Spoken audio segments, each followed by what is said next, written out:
ने आखिरकार अपने दिल की सुनी और अपने और अभीरा के टूटते रिश्ते को एक और मौका दिया। वो पल जब उसने फिर से अभीरा की मांग में सिंदूर भरा, वह सिर्फ एक रस्म नहीं थी, वह एक अधूरी कहानी को फिर से जीने की कोशिश थी। वो उन टूटी उम्मीदों को जोड़ने की जिद थी जिन्हें जिंदगी ने बेरहमी से कुचल दिया था। जी हाँ दोस्तों, यह रिश्ता क्या कहलाता है कि आने वाले एपिसोड्स में कहानी उस तूफानी मोड़ पर पहुंच चुकी है, जहां हर मुस्कान के पीछे एक तड़पती चीख छिपी है। हर रिश्ता शक की गिरफ्त में है और हर सच एक नए झूठ के नीचे दबा हुआ है। जब अरमान और अभीरा कुछ पल अकेले साथ बिताते हैं तो वह सन्नाटा भी बोलने लगता है। अरमान की आंखों में पछतावा है, जुबान पर कंपकंपाहट और दिल में वह अधूरापन जो सिर्फ अभीरा की मौजूदगी से ही पूरा हो सकता है। वह टूटे हुए स्वर में कहता है, क्या हम अपने रिश्ते को एक और मौका दे सकते हैं? लेकिन अभीरा अब पहले जैसी नहीं रही। वो औरत जो एक समय पर सिर्फ प्यार के इशारों में बह जाया करती थी, अब ठोकरों से सीख चुकी है और जिंदगी को सवालों की तरह पढ़ना सीख लिया है।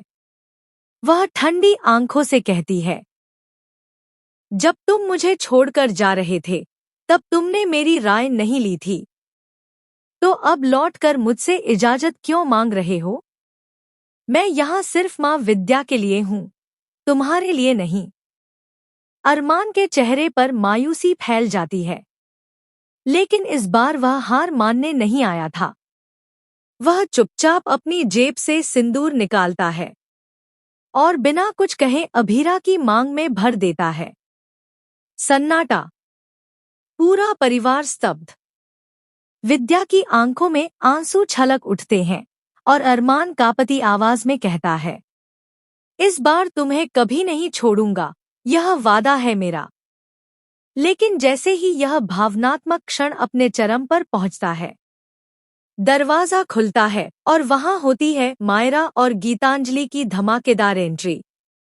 गीतांजलि के चेहरे पर गुस्सा है और मायरा की आंखों में एक रहस्यमयी शांति। अभीरा के कदम वहीं थम जाते हैं, चेहरा सफेद, सांसें रुक सी जाती हैं। क्या अरमान ने मायरा को अपनी बेटी मान लिया है? क्या वह गीतांजलि से शादी करने वाला है? लेकिन यही तो शुरुआत है उस तूफान की जो अब सब कुछ उखाड़ कर रख देगा।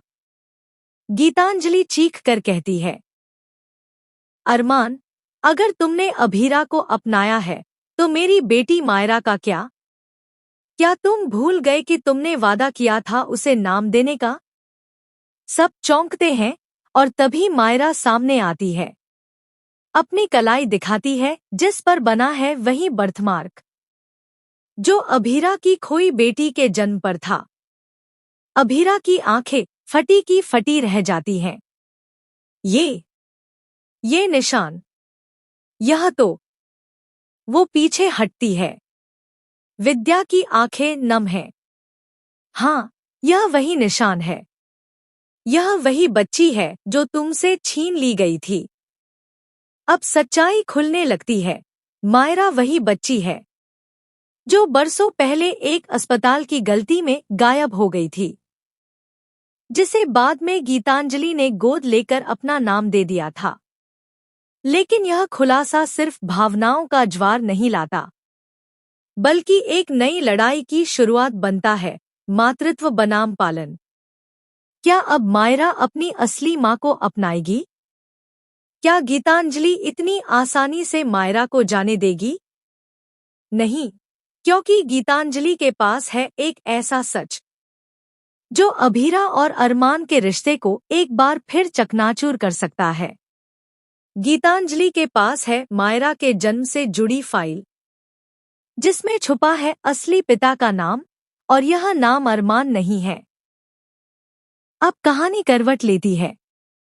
अभीरा टूट जाती है। उसके सामने सवाल है, क्या मायरा उसकी और अरमान की बेटी है, या फिर